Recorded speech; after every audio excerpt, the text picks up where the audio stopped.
Good morning, students. Now we'll move towards our first poem of Unit 1, that is A House, a Home, written by Laureen M. Haley.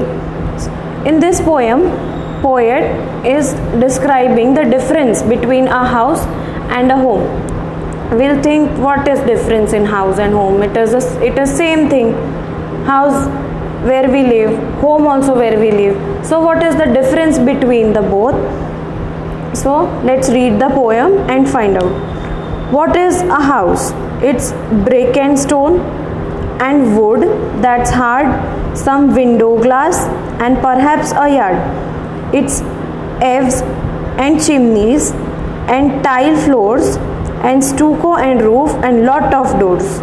So poet is saying house. What is house? The house is made up of brick and stone, wood that is hard, furniture that is made up of wood, flooring that is made up of wood or flooring of tile, some window that are made up of glass, and perhaps a yard that is open place outside the house.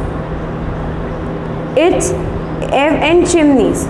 It is also having chimney that is an outlet that let the smoke out of the house. A tile floor, a floor that is made up of tile, and stucco and roof. And stucco is type of a coating or a plaster, we can say, on wall. And lot of doors, and lot many doors we are having in house. So this is house. This is poet is describing house made up of things: brick, stone, wood, furniture. This is all are things that house is made up of. Now what is home? What is a home? It's loving and family and doing for others. It's brothers and sisters and fathers and mothers. It's unselfish act and kindly sharing and showing our loved ones you are always caring. Now home is where our parents reside, our siblings reside, our brother, sister, grandparents, right? Home is where we care for each other, we love each other, we are selfless, we are unselfish for others, we are very grateful to them, their needs, their dreams, their happiness, that is important for us.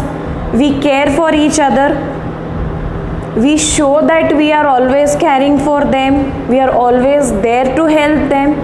That is house, where a family lives, where everyone lives happily. Now we'll move towards hard words. Brick, stone, window, perhaps, eaves, chimney, floors, stucco, unselfish, showing. Now meanings: perhaps, used to express uncertainty or possibility. Chimney, a vertical channel or pipe which conducts smoke out of the house or building. Next is stucco, fine plaster used for coating wall surface. Unselfish, willing to put the need or wishes of other before one's own. Thank you.